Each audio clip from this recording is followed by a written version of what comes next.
नमस्कार दोस्तों, आप सभी का आपके अपने channel service to saving guide में बहुत बहुत स्वागत है। आज की इस वीडियो में हम आपसे चर्चा करेंगे vigilance clearance and sealed cover procedure for promotion and confirmation in service. तो आपके मन में जो प्रश्न उठ रहा होगा कि विजिलेंस क्लियरेंस क्या होता है और सील्ड कवर प्रोसीजर क्या होता है, तो इसे डिटेल में बताने से पहले मैं आपको कुछ बेसिक जानकारी दे देना चाहता हूं ताकि आप इस वीडियो को अच्छे से समझ सके। तो दोस्तों, आपने सुना होगा कि जब किसी भी केंद्रीय कर्मचारी का प्रमोशन होने वाला होता है तो उसके लिए डीपीसी यानी कि डिपार्टमेंटल प्रमोशन कमेटी कॉन्स्टिट्यूट किया जाता है या फिर प्रोबेशन क्लियरेंस करना होता है तो इसके लिए भी डीपीसी कॉन्स्टिट्यूट होता है, डीपीसी बनाया जाता है जिसे आप कहते हैं डिपार्टमेंटल प्रमोशन कमेटी। और डीपीसी उन कैंडिडेट्स के नाम पर विचार करती है, लेकिन विचार करने से पहले उन सरकारी कर्मचारी के ऑफिस से एक रिपोर्ट मांगा जाता है कि उस सरकारी कर्मचारी के खिलाफ कोई एलिगेशन नहीं है, यानी कि उस सरकारी कर्मचारी का जो सर्विस रिकॉर्ड है वो बिल्कुल ही अनब्लेमिश्ड है, यानी कि दागदार नहीं है। तो विजिलेंस क्लियरेंस होता है तो उस पर विचार करती है और जिस कर्मचारी का विजिलेंस क्लियरेंस डिनाई किया जाता है, नहीं दिया जाता है, उनके नाम पर भी विचार होता है। तो अब बात आती है कि अगर विजिलेंस क्लियरेंस नहीं मिलता है तो उस सरकारी कर्मचारी के प्रमोशन पर इसका इफेक्ट क्या होता है और किन परिस्थितियों में विजिलेंस क्लियरेंस डिनाई किया जाता है उस सरकारी कर्मचारी के ऑफिस के द्वारा, और फिर डीपीसी सील्ड कवर प्रोसीजर क्यों अडॉप्ट करती है। अगर सील्ड कवर में उस सरकारी कर्मचारी के जो प्रमोशन है या फिर प्रोबेशन क्लियरेंस की मैटर है उसको डाल दिया जाता है तो आगे क्या उस सरकारी कर्मचारी का प्रोबेशन क्लियर हो पाता है या फिर उस सरकारी कर्मचारी को प्रमोशन मिलता है या नहीं मिलता है, या फिर रिव्यू डीपीसी क्या होता है। और एक बार अगर विजिलेंस क्लियरेंस डिनाई कर दिया जाता है तो फिर आगे क्या विजिलेंस क्लियरेंस उस सरकारी कर्मचारी को मिलता है या नहीं मिलता है, इन सारे मुद्दों पर इस वीडियो में मैं आपसे बात करने जा रहा हूं। तो वीडियो को आगे बढ़ाने से पहले मेरा एक रिक्वेस्ट है कि अगर अभी तक आपने अपने channel service to saving guide को सब्सक्राइब नहीं किया है तो अभी सब्सक्राइब करें और वीडियो अच्छा लगे तो आप इसे ज़्यादा लाइक और शेयर जरूर करें। तो दोस्तों, सबसे पहले बात करते हैं विजिलेंस क्लियरेंस की। तो विजिलेंस क्लियरेंस के बारे में आप यहाँ देख सकते हैं कि सरकारी कर्मचारी जो होते हैं, किसी भी सरकारी कर्मचारी का प्रमोशन का अधिकार नहीं होता है। As a matter of right वो इसे क्लेम नहीं कर सकता, लेकिन सरकारी कर्मचारी का ये अधिकार होता है कि उनके नाम पर विचार हो, यानी कि जो डीपीसी बैठती है तो उनके नाम पर भी विचार होगा। यानी कि अगर जोन ऑफ कंसिडरेशन, जैसा कि आप जानते हैं कि जब प्रमोशन होता है तो नॉर्मली एक कैंडिडेट का अगर प्रमोशन करना होता है तो 3 कैंडिडेट को सीनियरिटी वाइज नाम पर विचार करती है, या फिर अगर एक्सटेंडेड जोन होता है तो 5 कैंडिडेट के नाम पर विचार किया जाता है हर एक कैंडिडेट के प्रमोशन के लिए। तो अगर वह कर्मचारी भी उस कंसिडरेशन जोन में आता है तो उसके नाम पर विचार अवश्य किया जाएगा। लेकिन प्रमोशन, जो एक्चुअल प्रमोशन की बात है, तो यह किसी भी सरकारी कर्मचारी का खास करके अधिकार नहीं होता है। तो सबसे पहले मैं बताता हूं कि विजिलेंस क्लियरेंस कब डिनाई किया जाता है।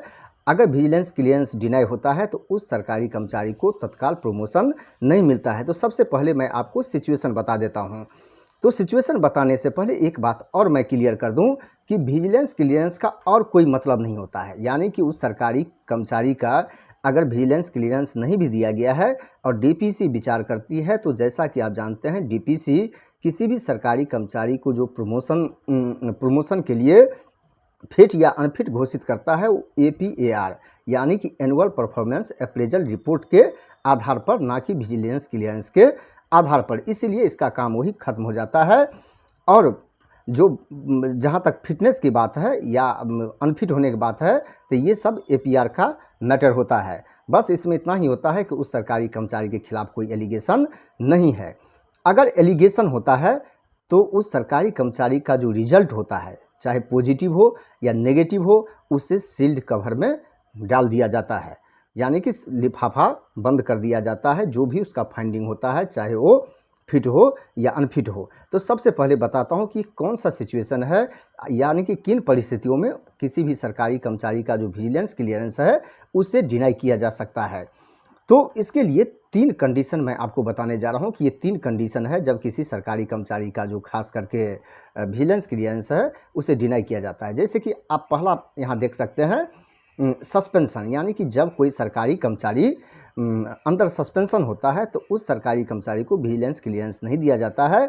यानी कि डीपीसी नाम पर तो विचार करती है लेकिन जो भी रिजल्ट होता है उसे सील्ड कवर में डाल देती है। दूसरा होता है कि जब किसी डिपार्टमेंटल प्रोसीडिंग, यानी किसी सरकारी कर्मचारी को डिपार्टमेंटल उसके खिलाफ डिपार्टमेंटल इंक्वायरी हो रही हो, उनको चार्जशीट मिल गया हो, तो चार्जशीट जब मिल जाता है तो उसके बाद विजिलेंस क्लियरेंस नहीं दिया जाता है बल्कि ये डिनाई किया जाता है और डीपीसी नाम पर फिर भी विचार करती है लेकिन जो भी फाइंडिंग होता है चाहे फिट हो या अनफिट हो उसे सील्ड कवर में रख देती है। अब बात करते हैं क्रिमिनल केस की। अगर किसी सरकारी कर्मचारी के खिलाफ अगर कोई क्रिमिनल केस पेंडिंग होता है तो इस केस में भी उस सरकारी कर्मचारी को विजिलेंस क्लियरेंस नहीं दिया जाता है, यानी कि यह रिपोर्ट डीपीसी को किया जाता है कि उस सरकारी कर्मचारी के खिलाफ चार्जशीट पेंडिंग है। तो इस केस में जो भी फाइंडिंग होता है तो डीपीसी उसे सील्ड कवर में रख देती है। तो अब आपके मन में प्रश्न उठा होगा कि क्या सिर्फ एलिगेशन लग गया, कोई मान लीजिए आउटसाइड इंक्वायरी हो रही है तो विजिलेंस क्लियरेंस को रोका जा सकता है? तो आपको मैं स्टेज बताना चाहता हूँ कि किस स्टेज पर ये रोका जाता है। तो जैसा कि आप जानते हैं कि चाहे डिपार्टमेंटल इंक्वायरी हो या फिर क्रिमिनल केस में पुलिस का इन्वेस्टिगेशन हो, इसमें 3 स्टेज होता है। पहला स्टेज होता है इन्वेस्टिगेशन। आप जानते हैं कि प्रिलिमिनरी इंक्वायरी होता है। अगर डिपार्टमेंटल इंक्वायरी है तो उसमें प्रिलिमिनरी इंक्वायरी कहा जाता है। अगर पुलिस केस है, क्रिमिनल केस है तो इन्वेस्टिगेशन होता है। दूसरा स्टेज होता है कि डिपार्टमेंटल इंक्वायरी में चार्जशीट किया जाता है डिपार्टमेंटल प्रोसीडिंग में, और क्रिमिनल केस होता है तो उसमें भी पुलिस के द्वारा चार्ज फाइल किया जाता है कोर्ट में। और इसके बाद जो तीसरा स्टेज होता है तो डिपार्टमेंटल अगर इंक्वायरी है या तो पेनल्टी मिलेगी या एक्सोनरेशन होगा, यानी कि बरी कर दिया जाएगा या फिर सजा दी जाएगी, जैसे पेनल्टी कहते हैं। अगर क्रिमिनल केस है तो उसमें या तो कन्विक्शन होगा, दोषारोपण होगा, या फिर एक्विटल होगा। एक्विटल होता है कि बाय इज्जत बरी करना। तो ये 3 स्टेज होता है। तो अब बात करते हैं कि किस स्टेज में रोका जाएगा। तो अगर डिपार्टमेंटल इंक्वायरी होती है तो डिपार्टमेंटल इंक्वायरी में जब तक चार्जशीट इशू नहीं होता है तब तक विजिलेंस क्लियरेंस को नहीं रोका जा सकता। चार्जशीट जब मिल जाता है तो उसके बाद विजिलेंस क्लियरेंस डिनाई किया जाता है। अब आपके मन में प्रश्न उठ रहा होगा, तो फिर क्रिमिनल केस में क्या होता है कि सिर्फ एफआईआर लॉन्च हो जाने से क्या विजिलेंस क्लियरेंस रोका जा सकता है? जैसा कि आप जानते हैं कि जब एफआईआर लॉन्च होता है तो उसके बाद पुलिस का इन्वेस्टिगेशन होता है और उसके बाद पुलिस अपना जो रिपोर्ट होता है वो कोर्ट में सबमिट करता है। कोर्ट में जब सबमिट होता है तब मजिस्ट्रेट उसको कॉग्निजेंस लेती है, यानी कि जब चार्जशीट फ्रेम करने की बात करती है तो उसे कहता है कि मजिस्ट्रेट ने कॉग्निजेंस ले लिया है, यानी कि जो क्रिमिनल प्रोसीडिंग है वो कोर्ट में शुरू हो जाती है। अगर या मजिस्ट्रेट को लगता है कि मैटर में दम नहीं है तो उसे रिजेक्ट भी कर सकती है, लेकिन अगर एक्सेप्ट कर लेता है रिपोर्ट को तो इसका मतलब है उसके खिलाफ क्रिमिनल चार्ज, अब जो चार्ज फ्रेमिंग है या फर्दर हियरिंग है वो शुरू हो जाता है। तो यानी कि इन्वेस्टिगेशन जब तक होता है तब तक विजिलेंस क्लियरेंस डिनाई नहीं किया जा सकता, लेकिन जब पुलिस अपना रिपोर्ट फाइल कर देती है कोर्ट में तो उसके बाद विजिलेंस क्लियरेंस डिनाई किया जा सकता है। इस स्टेज में होता है क्रिमिनल केस में। तो ये आपको मैंने स्टेज भी बता दिया है। अगर ये 3 केस जो आपने देखा है, सस्पेंशन, चार्जशीट या फिर क्रिमिनल चार्ज, तीनों केस में होता है तो डीपीसी नाम पर तो विचार करती है, लेकिन नाम पर विचार करने के बाद चाहे वह कर्मचारी प्रमोशन के लिए या प्रोबेशन क्लियरेंस के लिए फिट पाए जाते हैं या फिर अनफिट पाए जाते हैं तो जो भी रिजल्ट होता है उसे सील्ड कवर में डाल दिया जाता है। उसको लिफाफा बंद प्रक्रिया कहते हैं। तो उसे जो भी फंडिंग होता है उसको सील्ड कवर में डाला जाता है। अब बात करते हैं, अब वही बात है कि जब प्रिलिमिनरी इंक्वायरी हो रही हो या इन्वेस्टिगेशन पुलिस का हो रहा हो तो उस समय में खास करके किसी भी सरकारी कर्मचारी का विजिलेंस क्लियरेंस डिनाई नहीं किया जा सकता। अब आप बात करते हैं कि रिव्यू डीपीसी अगर सील्ड कवर में चला जाता है, सील्ड कवर में रख दिया जाता है, तो फिर क्या होता है कि जब भी नेक्स्ट डीपीसी बैठता है उसको रिव्यू डीपीसी कहते हैं। हर 6 महीने पर उसको रिव्यू करना है कि अगर मान लीजिए डिपार्टमेंटल प्रोसीडिंग है तो ख़त्म हुआ कि नहीं हुआ, क्रिमिनल चार्ज है तो कहाँ तक चला है, तो डीपीसी हर 6 महीने पर उस पर विचार करती है। लेकिन जिस कारण से विजिलेंस क्लियरेंस डिनाई किया गया था, मान लीजिए कि चार्जशीट हुआ और चार्जशीट होने के बाद उस सरकारी कर्मचारी को एक्सोनरेट कर दिया गया, उन्हें उसे बरी कर दिया गया, तो अब क्या होता है, इसके बाद रिव्यू डीपीसी क्या करेगी, उस सरकारी कर्मचारी का जो खास करके जो उस शील्ड कवर है खास करके, तो विजिलेंस क्लियरेंस जब होता है तब उस शील्ड कवर को ओपन किया जाता है अगर वो एक्जुनेट हो जाता है। अगर उस पर कोई पेनल्टी हो जाती है तो उस शील्ड कवर का कुछ नहीं होता है, वो ऐसे रह जाता है। अब अगला डीपीसी जो बैठेगा वो उस पर फिर फ्रेश विचार करेगी।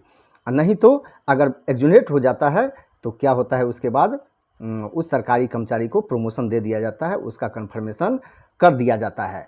तो ये सर्कमस्टेंसेस, यानी कि जो सर्कमस्टेंसेस था जिसके कारण विजिलेंस क्लियरेंस डिनाई किया गया था, अगर वो सर्कमस्टेंस ख़त्म हो गया यानी कि उसको बरी कर दिया गया, तो उसके बाद इसे रोका नहीं जाता और उसके बाद उस पर एक्ट भी किया जाता है। यानी कि प्रमोशन का केस है प्रमोशन दिया जाता है, अगर प्रोबेशन क्लियरेंस का केस है तो सरकारी कर्मचारी को खास करके प्रोबेशन क्लियरेंस दिया जाता है।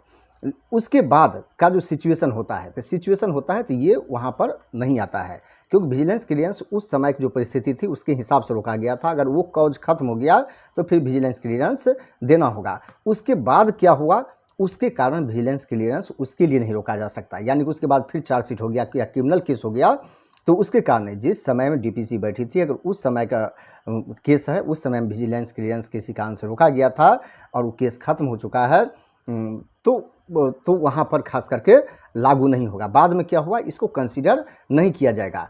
अब बाद में कंसीडर, अब आपके मन में प्रश्न उठ रहा होगा कि जो डीपीसी रेकमेंड तो कर दी, विजिलेंस क्लियरेंस मिल गया और विजिलेंस क्लियरेंस उस समय में मिला है, वो कॉज खत्म हो गया, उसके बाद फिर उस सरकारी कर्मचारी के खिलाफ कोई क्रिमिनल केस या फिर चार्जशीट हो गया, तो क्या होगा। तो देखिए, जब विजिलेंस क्लियरेंस होता है ये 2 स्टेज में होता है। पहला स्टेज होता है जब डीपीसी बैठती है नाम पर विचार करने के लिए, और दूसरा होता है कि अगर कर्मचारी का प्रमोशन होना है तो जब एक्चुअल प्रमोशन लेटर दिया जाता है तो उस इशू करने से, यानी कि प्रमोशन लेटर इशू करने से जस्ट पहले ऑफिस से फिर विजिलेंस क्लियरेंस मांगा जाता है। तो यानी कि डीपीसी ने रेकमेंड कर दिया नाम को और उसके बाद भी अगर चार्जशीट हो जाता है या क्रिमिनल केस हो जाता है तो फिर क्या होता है, उस सरकारी कर्मचारी को प्रमोशन नहीं दिया जाएगा या फिर उसका प्रोबेशन क्लियर नहीं किया जाएगा। इसके लिए आप ये OM देख सकते हैं, जो ऑफिस मेमोरेंडम है गवर्नमेंट ऑफ इंडिया का, ये 92 का खास के ऑफिस मेमोरेंडम है। तो यानी कि रिकमेंडेशन के बाद भी अगर कोई एलिगेशन आ जाता है तो फिर एक्चुअल प्रमोशन नहीं दिया जाएगा उनको, यानी डीपीसी ने तो क्लियर कर दिया लेकिन एक्चुअल प्रमोशन नहीं दिया जाएगा। आपने देखा होगा ऑफिस में कि एक्चुअल प्रमोशन से पहले भी विजिलेंस क्लियरेंस मांगा जाता है। अब बात करते हैं कि डीम्ड शील्ड कवर प्रोसीजर, यानी कि डीम्ड शील्ड कवर प्रोसीजर क्या होता है कि डीपीसी ने रेकमेंड कर दिया और उसके बाद जो 3 सिचुएशन बताए हैं, सस्पेंशन, चार्जशीट, तो अगर उसमें से कोई केस हो जाता है रिकमेंडेशन के बाद तो ऑटोमेटिकली वो क्या होता है, शील्ड कवर में चला जाता है, यानी कि उसे डीम्ड शील्ड कवर मान लिया जाता है। वो शील्ड कवर में ऑटोमेटिकली वो चला जाता है, यानी कि डीपीसी के रिकमेंडेशन के बाद अगर ये 3 सिचुएशन जो ऊपर बताया है उसमें से कोई भी लागू होता है। अब बात करते हैं कि शील्ड कवर ओपनिंग की, यानी कि किसी कर्मचारी का प्रमोशन रोका गया था, बाकी कर्मचारी का जो उनसे जूनियर था उनको भी प्रमोशन दे दिया गया और बाद में क्या होता है कि उस सरकारी कर्मचारी को खास करके बरी कर दिया जाता है। लेकिन जब तक बरी होता उससे पहले उस सरकारी कर्मचारी के खिलाफ एक और चार्जशीट हो जाता है, तो क्या वो शील्ड कवर ओपन नहीं होगा। यहाँ थोड़ा जो रूल है ये थोड़ा डिफरेंट है। यहाँ पर गवर्नमेंट ऑफ इंडिया का जो डिसीजन है कि अगर जिस समय में प्रमोशन उस सरकारी कर्मचारी को रोका गया था उससे जूनियर का प्रमोशन दिया जा चुका है उस समय में, यानी कि इस कर्मचारी को सिर्फ रोका गया है और उस केस में इसको एक्जुनेट हो चुका है और उसके बाद चार्जशीट भी हो चुका है, तो प्रमोशन इस सरकारी कर्मचारी को प्रमोशन दिया जाएगा, यानी कि शील्ड कवर को ओपन किया जाएगा। अगर वो फिट पाए गए होंगे तो उनको प्रमोशन दिया जाएगा उसी डेट से जिस डेट से उनके जो नेक्स्ट जूनियर है उनको प्रमोशन मिला है, यानी कि उसी डेट से उनको प्रमोशन दिया जाएगा। तो यहाँ पर वो तीनों सिचुएशन अट्रैक्ट नहीं होगा।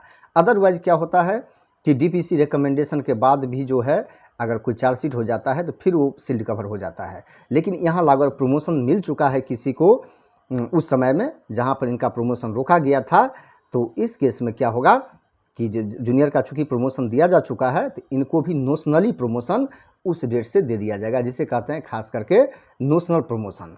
तो नोशनल प्रमोशन उस सरकारी कर्मचारी को दे दिया जाता है।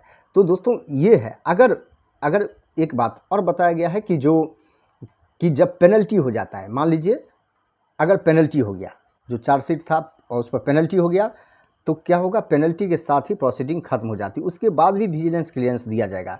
यानी कि जो नेक्स्ट डीपीसी है, अगर नेक्स्ट डीपीसी बैठता है पेनल्टी देने के बाद तो उस केस में विजिलेंस क्लियरेंस दिया जाएगा।